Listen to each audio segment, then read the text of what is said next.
بسم اللہ الرحمن الرحیم. آج محترم عمران خان صاحب کی جانب سے ایک نالش کی گئی تھی، پٹیشن تھی جو سپریم کورٹ میں ہمیں ہدایت ہوئی تھی کہ آپ جو بھی معاملات ہوں گے آپ وہ عدالت عالیہ سے رجوع کریں گے. چنانچہ وہ اسی کے تسلسل میں ہم یہاں ہائی کورٹ میں ہم نے جو ہے اسلام آباد ہائی کورٹ میں جہاں کے توشہ خانہ 1 اس کی اپیل جو ہے زیر تجویز ہے، جس میں ہم نے سینٹنس کو سسپینڈ کروایا تھا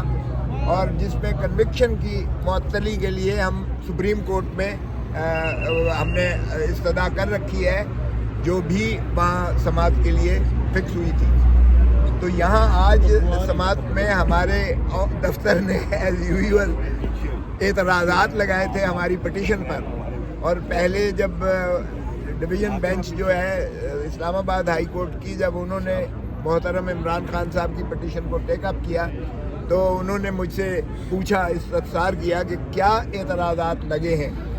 وہ ساتھ ہی انہوں نے آفس کے اعتراضات بھی دیکھنا شروع کر دیے. میں نے کہا جی اس میں انہوں نے کہا ہے کہ مصدقہ نقول جو ہے فرینڈ آف دی کورٹ جو بیرسٹر سلمان صفدر صاحب نے عدالت عظمیٰ کے چیف جسٹس صاحب کی سربراہی میں 2 رکنی بینچ کے حکم پر جو ان کو فرینڈ آف دا کورٹ بنا کر عمران خان صاحب کی لیونگ کنڈیشن کے بارے میں انہیں کہا گیا تھا کہ آپ جا کے مشاہدہ کیجئے گا اڈیالہ جیل میں، اور عمران خان صاحب کی لیونگ کنڈیشن کے بارے میں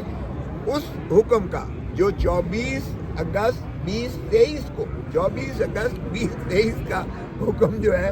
اس کی تکمیل کروانا سپریم کورٹ نے جو ہے وہ لازم سمجھا. اور یہ 3 سال کے بعد یہ دیکھیے گا کہ ہماری جو ہے وہ استدعا پر اس پہ عملداری شروعات ہوئی.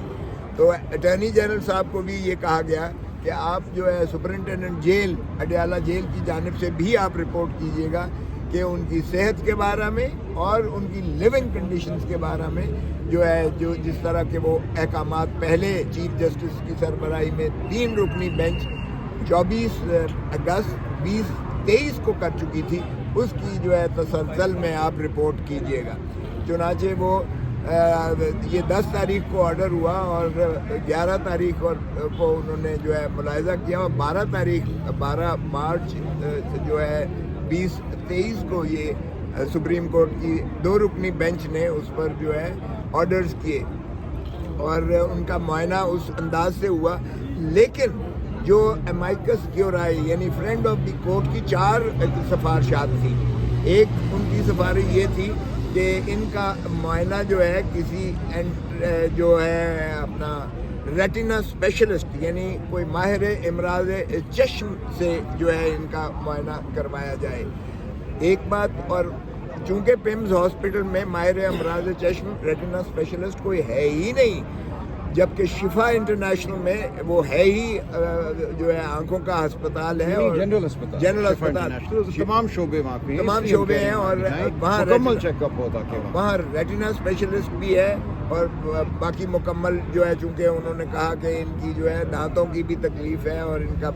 جو ہے ریگولر چیک اپ بھی جو ہے وہ اس میں بھی تساہل کیا جا رہا ہے. ان کی عمر کے حساب سے ان کا جو ہے معائنہ جات باقاعدہ ریگولرلی ہونا چاہیے، یہ فرینڈ آف دا کورٹ نے لکھا تھا. سو اس کی روشنی میں، اور دوسری بات انہوں نے لکھی کہ ان کے جو اپنے ذاتی معالج ہیں جو شوکت خانم سے میں ہیں، جو ڈاکٹر فیصل ہیں اور ڈاکٹر عاصم یوسف ہیں، ان کو ساتھ منسلک کیا جائے. ان کے تمام پروسیجرز کے بارے جو بھی ان کی میڈیکل ٹریٹمنٹ ہو اور میڈیکل ایگزامینیشنز ہوں، اس میں ان معالج کو شریک اور شامل کیا جائے، چونکہ ان کے پاس ساری عمران خان صاحب کی سابقہ ہسٹری اور ان کا فیملی ہسٹری موجود ہے،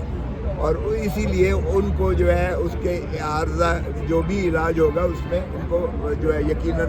فیسیلیٹیشن ملے گی. تیسری بات جو ہے فرینڈ آف دا کورٹ نے جو سفارش کی تھی وہ یہ تھا کہ فیملی ممبرز کو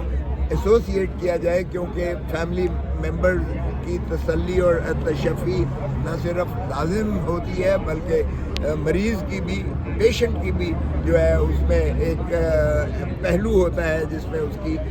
بیماری عارضے کی جو ہے وہ یقیناً بہتری ہوتی ہے. سو فیملی ممبرز کا بھی جو جیل رولز میں بھی موجود ہے ان کو بھی ایسوسیٹ کرنا لازم متصور کیا گیا. اور چوتھا یہ تھا کہ یہ جو سالٹری کنفائنمنٹ ہے اور وکلاء کو جو ملنے نہیں دیا جا رہا، یہ بھی اس کی بھی فیسیلیٹیشن کی جائے. تو فرینڈ آف دا کورٹ کی جو رپورٹ ہوتی ہے یہ اسی طرح ہوتی ہے مائکس کی جس طرح عدالت کی اپنی آبزرویشن ہو، ذاتی آبزرویشن ہو. چونکہ عدالت کا وہ فریق نہیں ہوتا کسی فریق کا، وہ عدالتی ایک جو ہے نمائندے کے طور پر جو ساری آبزرویشنز کرتا ہے اور فائنل ریکمنڈیشنز ان کی اسی طرح متصور ہوتی ہیں جس طرح وہ عدالت کی ہی ریکمنڈیشن. تو اسی کے بجائے اس کے کہ اس پر عمل داری کرتی حکومت، انہوں نے الٹا پھر ہماری ایکسکلوژن کر کے پھر انہوں نے اپنا ہی ایک ڈاکٹرز کا بورڈ بنا کر پھر ذاتی انہوں نے جو ہے من پسند کے ڈاکٹرز کو بھیج کر اور ان کا جو ہے معائنہ پھر پیمز میں کیا. اور ہمارے معالج جو عمران خان صاحب کے ذاتی معالج تھے ان کو بھی ایکسکلوڈ کر دیا، جو فیملی ممبرز تھے ان کو بھی شامل شریک نہ کیا گیا، اور وکلاء کو تو آج تک 5 مہینے سے ان کو جو ہے ملاقات ہی میسر نہیں آ رہی ہے. تو ان تمام تحفظات کے بعد ہم نے پھر جو ہے ہم نے سی ایم دی اور سپریم کورٹ میں لگی، جو ہم نے جا کر چیف جسٹس صاحب کی عدالت میں ان سے عرض کیا کہ جناب ہماری یہ شکایت جو ہے نالج جو ہے سن لیجئے گا. تو انہوں نے فرمایا کہ دفتر میں آپ نے ہم نے اعتراضات کے ساتھ جو ہے آپ کی درخواست کو کیا ہے واپس، آپ دیکھ لیجئے گا، ان اعتراضات کی روشنی میں آپ آگے جو ہے پیش رفت کیجئے گا. تو وہ اعتراضات ہم نے لیے، تو اس میں 2 اعتراض لگے ہوئے تھے. ایک یہ کہ آپ نے مصدقہ نقل جو ہے ایک یہ تھا کہ آپ کے آخری پیرا جو کہ چیف جسٹس صاحب کے 12 مارچ کے جو فیصلے میں لکھا گیا ہے، آخری پیرے میں 12 مارچ کے چیف جسٹس کی سربراہی میں 2 رکنی بینچ نے لکھا تھا کہ کوئی بھی معاملہ اس توشہ خانہ 2 کے مقدمے کے بارے میں اگر سائل کو یعنی عمران خان پٹیشنر کو اگر محسوس ہوتا ہے تو وہ اس کی نالش جو ہے وہ ہائی کورٹ میں جا کر کریں گے جہاں ان کی اپیل زیر التوا ہے. ایک یہ اعتراض تھا، اور دوسرا یہ اعتراض تھا کہ ایڈوکیٹ آن ریکارڈ کے بغیر جو ہے یہ درخواست کی پذیرائی نہیں ہو سکتی ہے. حالانکہ ہم نے یہ لکھا تھا کہ ایڈوکیٹ آن ریکارڈ اللہ کو پیارے ہو چکے ہیں، اور ہمیں چونکہ رسائی عمران خان صاحب کے ساتھ نہیں دی جا رہی ہے، اس لیے ہم نیا وکالت نامہ لے کر ایک ایڈوکیٹ آن ریکارڈ نیا جو ہے وہ رکھنے سے قاصر ہیں، مانے ہیں. تو اس وجہ سے اس لیے خیر انہوں نے کہا کہ ٹھیک ہے،